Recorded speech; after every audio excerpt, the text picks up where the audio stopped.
Hello friends, we are outside. It is a beautiful day and I have a few things I'm doing that really to me start off the summer season. And it's, of course, getting some herbs ready. This year I'm redoing kind of how I plant herbs.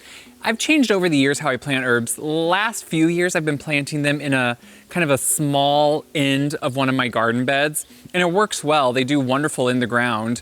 But this year I'm slightly running out of room because I planted more shallots than I usually do. That means I really want to change up where I'm putting them. Since I don't feel like putting in more garden bed area, I'm actually gonna be moving all of my herbs for the year into containers. And I thought this is a good time to talk about lots of questions I get on container gardening. This is gonna be specifically herb containers. I'm also gonna plant the tomatoes and peppers because we're finally getting to that warm time of the year. We're getting close to the actual summer season where they like that heat, so we can plant all of those things too, which you always know tomatoes are what? Most people's favorite summer food. Now, they're not everyone's, but I'm gonna show a few tips as I plant them. But we're gonna start with the wonderful, what I'm gonna call an herb garden, but on the patio. So right now it's gonna sit on my back patio versus eventually it'll probably go to right here behind me, but I'm gonna do a little bit of work to that area first. I'm gonna redo the gravel and everything and do some edging on it. So it's not gonna happen there yet. We're gonna actually be putting them on my back patio, and that's where we're gonna start. We're gonna talk about what containers I'm using, how I'm putting herbs together, how many to a container, the soil, and everything that goes into potting herbs in containers. So right now, the back patio has been a holding area, not only for all my ferns, which is where they always live, but it's been a holding area for all these herbs I've had sitting outside. So obviously I have a big, beautiful rosemary topiary. One of these is not looking good, and you're gonna see it really soon and be shocked. Yeah, there, I know it's not looking near as good. I cut it way back actually, and it's now having some new growth start all over it. So I'm hoping it eventually fleshes back out. I'm not sure if it got mites late in the season during the winter. It just wasn't too happy right before I set it outside. But anyway, this is where all my herbs are gonna live. I have some bay trees, I have a bay plant, I have a smaller rosemary plant, and what I have here in front of me are a whole bunch of containers I'm bringing out of the shed. And I'll probably have to add one more to it. Now, really what I'm thinking first are sizes of these.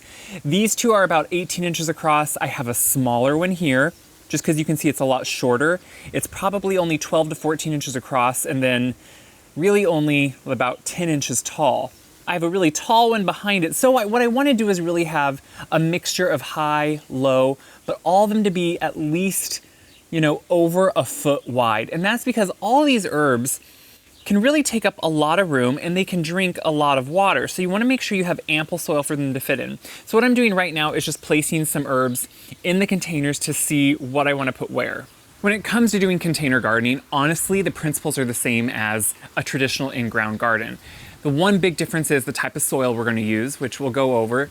In a container, it's going to be different than if we were doing this in my raised beds out in the garden. But also you want to think about still putting them in as much sun as possible. So these are herbs. They like full sun. That means at least 6 hours of sun a day. But the one big thing with a container is it's always going to dry out quicker, most likely, than it would in the ground. So you want to make sure you check it for watering every day, because if it's like right now, it's a little breezy here. If it's in a warm sun in the middle of summer with some wind like this, it's going to dry out really quickly, almost daily, because as these plants grow, their roots are really going to fill the containers because herbs can grow quite vigorously during the summer. So if we want a sampling of the herbs I'm gonna do, I'm really doing what I use in the kitchen. So what will be nice about actually starting these out here on the back patio is that during whether I'm shooting food videos or just cooking every day like I would for whoever's coming over or entertaining, these are the herbs I use. So I always do at least 2 plants of flat leaf parsley. I like the flat leaf over the curly leaf. It's just kind of a personal preference. And you really do wanna pay attention. So obviously every tag we know gives the sizing usually on the back. So this says 12 to 18, tall and wide. The one thing is, I have had them get way bigger than that. But don't get scared about putting multiple plants together, because even though maybe in their true form, giving them that whole space is the best, when you start mixing plants, they're still gonna adapt to this area. So I'll do a few plants of the flat leaf parsley. When I can find it, I always love to do a pineapple sage. It is so delicious to use, and it's actually really beautiful just in the garden as an accent plant if you want it. What I love about it is it really does have more of a bright citrus, sage type flavor and aroma. So it's really fun to use in different dishes. I'm doing a couple different little plants of French thyme. Now, we're gonna talk about once I plant this, cutting it back, because you can see it's already blooming. We want more foliage than we do bloom. So I'm gonna cut it back. And then what we're gonna do is use this really as almost, what I'm trying to envision as I'm doing these is creating little containers of annuals. So we're using some as accents. The thyme is a good accent because it will kind of spill over the container and fall out the front. The pineapple sage is really of a kind of a main show-stopping plant. In this one, I'm doing a mixture of 3. I'm doing some flat leaf parsley. I'm doing just a traditional sage, which can be a perennial here, so I can always pop that in the ground later. Some bronze fennel, which I love the bronze fennel. It's really beautiful, but I love fennel to eat. Over here, we have a purple sage with some more thyme. I also back here have some dill. I always get the fern leaf dill because I think it just does really well for foliage, and it does flower too, so you can use it in pickling. And then some different basils. Some basil I will direct sow out into the garden by my tomatoes, and then I'll still do a couple in pots here just to have a different variety. So anytime I'm planting anything, I always think first, any container that's going outdoors or indoors, I like to make sure it has good drainage. And by that I mean a nice big drainage hole in the bottom of the container, which I can show you. So all these are just glazed terracotta containers that I'll use in various places. They're old ones I've had for quite a while. Now on a patio, it'd be a good idea to have a tray under them, just because depending on the water, sometimes it can be staining. So if you don't want that, adding a tray underneath is always gonna be key. So this, you can see right in the bottom, has a nice big hole. That's what's gonna make sure that it has good drainage. Now, I still will always put a piece of broken pottery shard or something over it. Sometimes I use hardware cloth, just something that's gonna allow the water through but the soil to stay in. Then I always use all-purpose potting soil when it comes to anything in a container. And I always love Espoma's all-purpose potting soil because it's organic, so it works great not only on annuals and on anything I put in a container, it works great on vegetables or things like this for container gardening, because you don't have to worry about what's in here. There's no synthetic fertilizers, there's nothing harmful in it. So the reason we use potting soil as opposed to topsoil or raised bed mix is because potting soil is really designed to make sure that it drains well, holds on to the moisture needed, but drains well. Espoma's has really good organic matter in it, so I really like that it can kind of slowly feed things with just good organic matter. Now to up that, since I'm doing herbs that can be used to maybe a little bit more in-ground type nutrients, I like to add a little bit of garden-tone. I think that just kind of mimics the idea of what could be in my garden. I sometimes will even add some compost to a container like this, and I will still add a little bit of biotone to the container too. So anytime I'm planting anything new, I like to add that biotone just to make sure. And you can see here when you're working with the soil, it has such a nice, lightweight consistency. It's not heavy. That's what a topsoil would be. It would be too heavy for a container. So when I'm potting this one up, I'm gonna do a mixture of bronze fennel, which bronze fennel can get pretty big. But you know what's great about herbs, especially when it comes to container gardening? They do grow. Don't think they're not gonna grow. They're gonna grow, and they're gonna grow big, especially if you water them, take care of them. The one thing you can do though for any type of herb is keep it in check by making sure you're using it, cutting it back. That's gonna be key here to make sure none of these overtake something else, is we're gonna need to continually be using them. Now, if you let them go untouched, that's okay, but what they'll do is they'll get very big and they could start crowding out each other. And really the key with any herb, especially basil, cilantro, dill, they can all start flowering very quickly if they're not used. So what you wanna make sure you do is go in and are cutting it back regularly so you have what you need. So what you can see here, what I'm doing is really creating a mixture like I would almost an annual container. I have some bronze fennel, I have some sage, and I have my flat leaf parsley. So all these are gonna grow so you have different textures. And this way, if you want, plant them like an annual container. Some of these are beautiful in their own right. So if you don't have a lot of space, you can do herbs, not only use them in the kitchen, but also use them just for beauty too.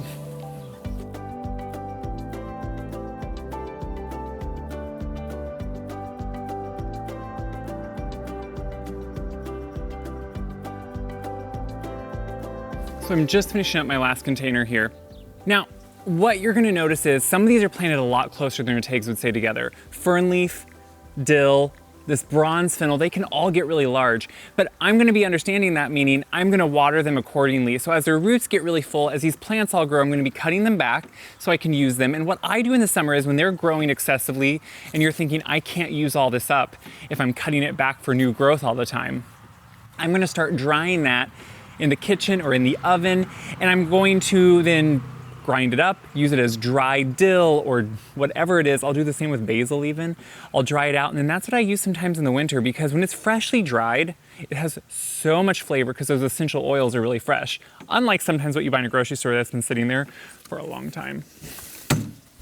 So I will probably shuffle these around during the summer. I may even put them out on my other patio, like I said, but for now they have to stay up here as I'm not ready to have them anywhere else. But the big key now is going to be watering them. So if you've ever had an annual in a container, flowers, anything blooming, you know that it has to be watered regularly. These herbs are going to be the same way. The big key is to pinch them back as you're using them. So all of that thyme that had the flowers on it, I'm gonna be pinching all that back, and you can use that in the kitchen. Don't feel like you can't use it. Even the few little flowers are fine to use, they're edible. But what this is gonna do is every time you trim something, same with a shrub outside, like even like if you're gonna trim your boxwood, what that cut does is spur new growth at that point, usually in a Y. It comes out both sides of it. The same thing is going to happen to any of these herbs that we trim back. So as you see them wanting to go flower, especially basil, especially things like that, because that can go so quickly, and then you're sitting there thinking, wait, what do I do with all this flowering basil? What a flower means for a plant is that it's done producing. It's getting to the point where it's flowering, and it's just putting all of its energy into the flower. If you keep nipping these back, they're going to keep fleshing out growth all season long. And that's true for all of them. But now if you want some more ornamental aspects, like the pineapple sage, when it blooms, it is beautiful and pollinators love it.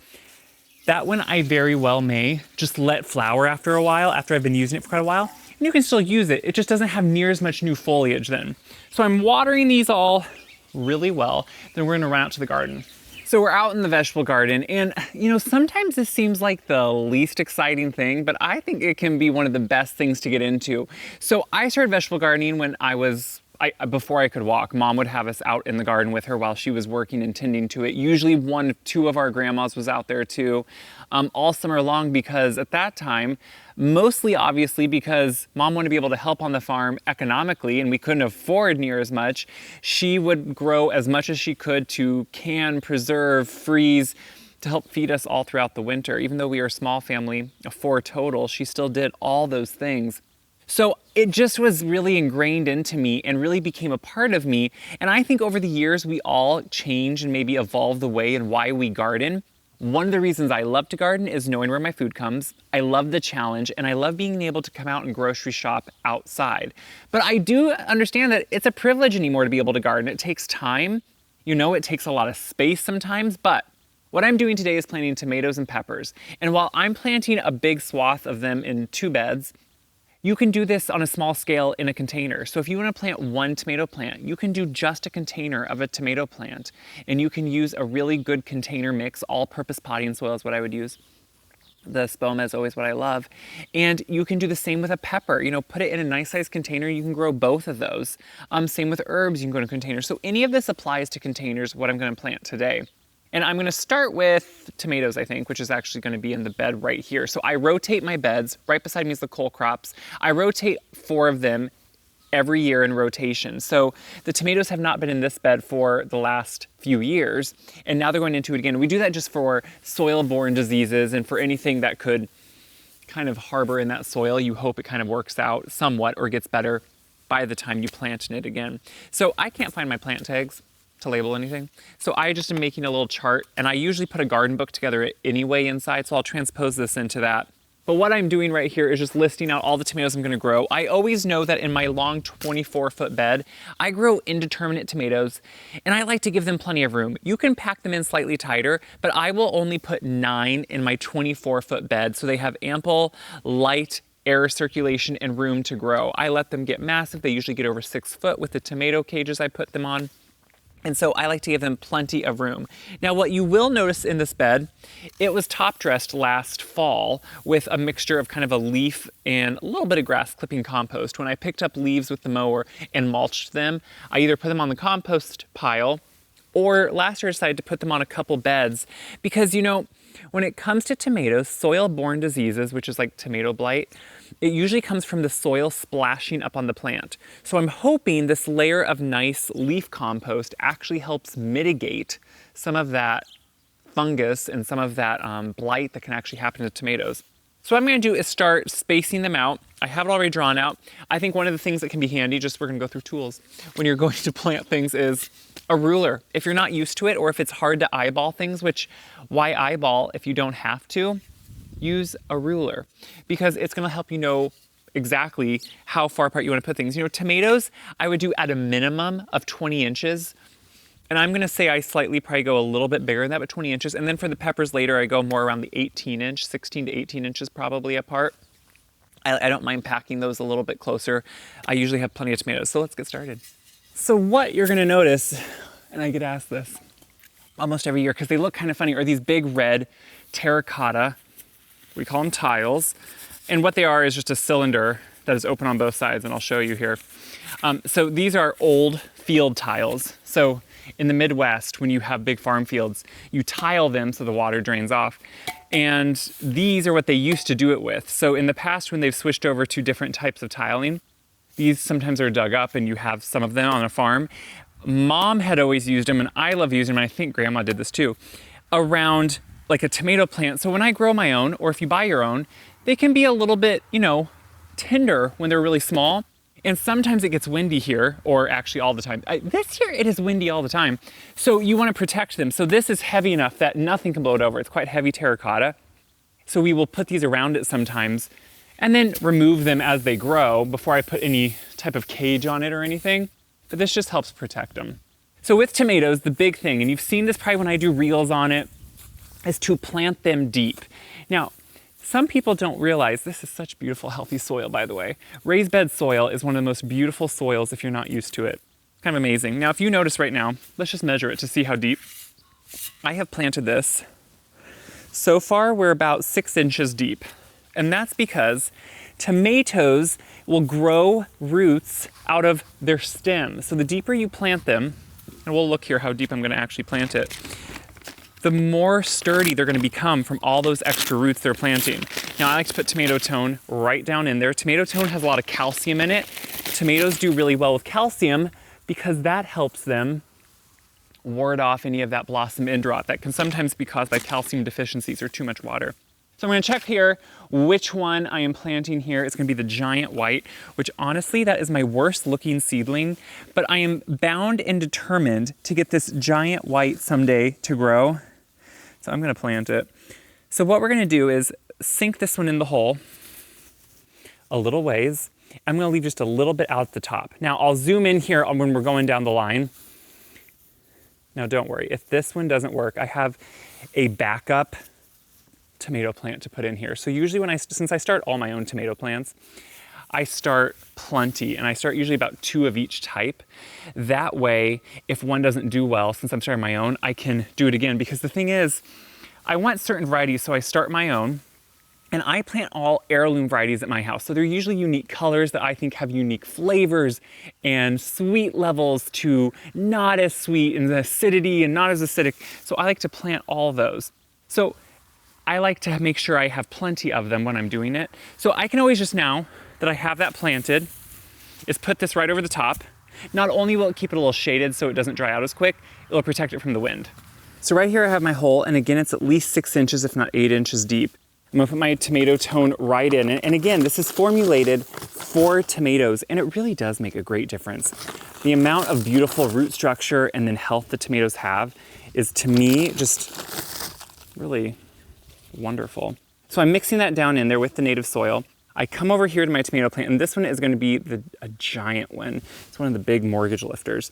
Now what I do when I plant it deep, if there's any leaves that are left on it like this is still the cotyledons that first come out. And you can see it's a nice big root there. Now, growing up, Mom would have always laid hers over more in a trench, and I think people do that more just so you don't have to dig as big of a hole. I've done that before too, but I've also done it where you just set it down. Now, I try not to disturb the roots too much. These are still tender roots. They're just freshly planted. I'm gonna set it right there, and you'll see once I plant it and put all this soil back around it, how it really is sinking in quite a bit of that stem. And I'm really only leaving out about maybe 4 to 6 inches of the plant that was growing. And that's the beauty of it. So now it's gonna get, from here on, Look at that beautiful plant. It's gonna get roots all the way down, and it's gonna be really solid and have a great standing. So I'm putting all my soil back on. Since I'm doing my leaf mulch, I'm gonna set that back around it, and then I can place this big terracotta tile right over it. And now you can see it has that beautiful protection if there's gonna be wind. I have a few more to go, then we can go on to peppers.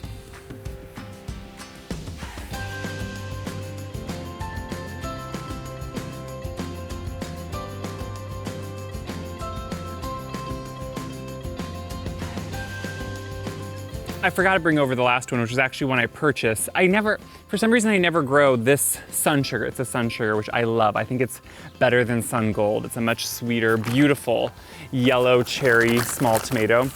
But when I always buy it every year. I should just save seeds and grow it. But anyway, this is a good example too. So if you purchase them, sometimes they're pretty big, right? Pretty big starts. I have found no matter what size tomato you buy to begin with and plant, until the sun hits, nothing really grows that quickly, and even my small ones that I started are gonna catch up to this one and most likely produce at the same time. But what I will say, when you're planting one like this, there's two things. It has way too many leaves of growth. I will definitely still be trimming off these bottom leaves, just like I did on all of mine, because I wanna sink it into the ground even deeper. And tomatoes send off suckers at every little joint. And you've probably seen me talk about this before, but let me bring it in so you can see. When you come in, you see that even, like right here is a good example. Right here is a little sucker. I usually come in and take those off as they grow. So if you can start when they're small, there's no reason. They're just gonna overgrow and try to overproduce, and you'll get less overall. And if it's blooming already, or like this one has a little tomato, it's just gonna stress the plant, and it is gonna take it way longer to actually be able to grow. So I pick off any blooms, because that just means it's slightly overgrown in the greenhouse. Take all that off. And now, I'm even gonna take off this bottom leaf here. So I'm literally removing, exposing, and tomatoes don't love their roots to be messed up too much. So I just lightly do this, and then I will sink it down in the hole still, pretty deep, as you can see, and it is going to be able to put roots out all over still, like the others. So even if you're buying your tomatoes, you do the same practice to them, just like I do of any of the ones I grow. Peppers and tomatoes usually get planted at the same time. You want to wait, of course, until it's no threat of freezing. You know, tomatoes, when it gets below 50 degrees Fahrenheit, they shut down. They don't like the cold. They're really a summer plant. And we kind of push it year and year and have gotten to the point where we're planting things in May in Zone 5B where I live. Some people try to push it even before that. And really for these summer plants, the summer doesn't start till towards the end of June. And that's really when that heat starts kicking up, the humidity starts kicking up, and the plants start really thriving. So obviously we are well past the threat of frost, and that is why I am planting both my tomatoes and now my peppers. So my peppers, I do somewhat the same. I push the limbs a little bit on them, plant them pretty close. I'm gonna say I plant them about 18 inches. And this one I have a little bit more of a thick layer of leaf mulch in some of the areas, but really it's nothing too major. What's nice about it is it's gonna also help trap in moisture. It's going to really self-compost too. So I grow a variety of hot peppers. I love hot peppers. I should have said with tomatoes, I grow the heirloom ones, and then over at Mom's, I think she's planting them right now, we plant the ones that we can with for juice, for salsa, for diced tomatoes, and we usually do Amish paste and a Roma variety, another Roma variety with that. So we'll do all those over at her house because she doesn't love eating tomatoes raw like I do. So I do all the heirlooms here. So I'm doing lots of them, from Pantera to Flavor Burst, lemon jalapenos, Anaheim, which we love to use in salsa, Craig's Grande, some Cubas, Cayennes, hot bananas, lots of hot banana peppers because I love to use it in the hot pepper mustard I have on the website. And then I'll do some, of course, bell peppers over at Mom's. She likes the sweet peppers to grill with and cook with more so I do all the hot, and she usually does the sweet. So for these, I'm planting them somewhat the same way. You can see I have beautiful starts of peppers this year. So I'm gonna start with the Pantera, and if I can't pull them out gently, I will use something to make sure I get them out. But you can see when I pull them out, all that nice root structure around that whole pepper. Now, unlike tomatoes, these I don't sink in near as deep. I'm gonna plant them pretty much at the level they're at when I pull them out. They are not like tomatoes in that they don't want to be overly planted deep. So I'm planting them right at that level. I'm going to slightly cover them up with that leaf mulch and then move on to the next one. So that to me is one of the easiest ways, I'm checking to see, make sure I don't have two different types. Sometimes I do two of a type, it just depends what one it is and how much I use it, and sometimes I just do one. So what I'm gonna do is start just going down the line. Now with these, this bed I add compost to every year, and I do that with all my beds. With my compost I use at home, or with a good organic purchased compost. I'll just add that right to it every year, and so that's a top dressing on the bed. So it's always getting good organic matter to build the soil life and health over the year, so I don't feel like I need to over fertilize it. Now if I would want to, I would add just some of Espoma's Garden-tone to the bed, right on, and just kind of mix it into the top few inches of soil so it works down too. It just kind of depends. I don't feel like this bed, after I add so much beautiful compost yearly, really needs a lot.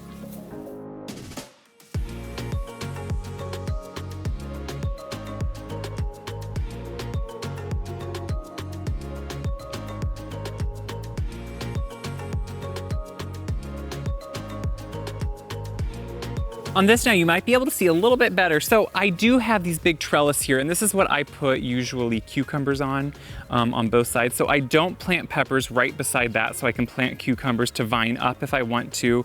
But then that's where then I start all of the peppers. Now on that side, I did habanero, Thai red chili, I did serranos, I did Santa Fe grandes, I did a different type of jalapeno, and I also did poblanos. Then at this end, I kind of decide if I want extra of any of the ones I've planted, or I also might put my eggplant down here. But all these are roughly spaced right about 18 inches apart, and probably closer to 24 inches between the two rows. What I will do is stake them once they do start growing, and I'll show you later on how I do that. I just put one stake beside each one and always keep them tied to that stake. It can get pretty windy out here, like I said. So staking it just makes sure that they don't blow over, because I have had them break if I don't do that, especially once they put on a lot of peppers, a lot of fruit. They really can get heavy, and the wind or just the weight themselves can pull them over or pull branches over. So staking them for me is really what does best. And obviously they produce extremely heavily later on here in the season. So all that's planted now. I might decide if I want to go get a couple eggplant in, we'll see. I hope that explains some things on how and why I plant peppers, I plant tomatoes. Planting them deep is going to give them such a solid, good, beautiful growth. That tomato tone really helps control that calcium and give them the nutrients they need. Potting containers with herbs. It's a great way to garden if you want to just dip your toes in a garden with herbs, or if you don't have space for a traditional garden, to put them in containers so you can enjoy them maybe close by to the house, right outside your door, whatever works for you. Container gardening really is super simple. All it is making sure you use the right soil, and making sure you water them enough, because when they dry out, they're gonna need water to keep growing. So you wanna make sure you're continually watering them throughout that growing season, and that goes for any plant in a container. If it's a pepper, if it's a tomato. Tomatoes don't like to be overwatered, but in containers, they dry out really quickly. Get outside, garden, enjoy it, plant something, your body will be glad.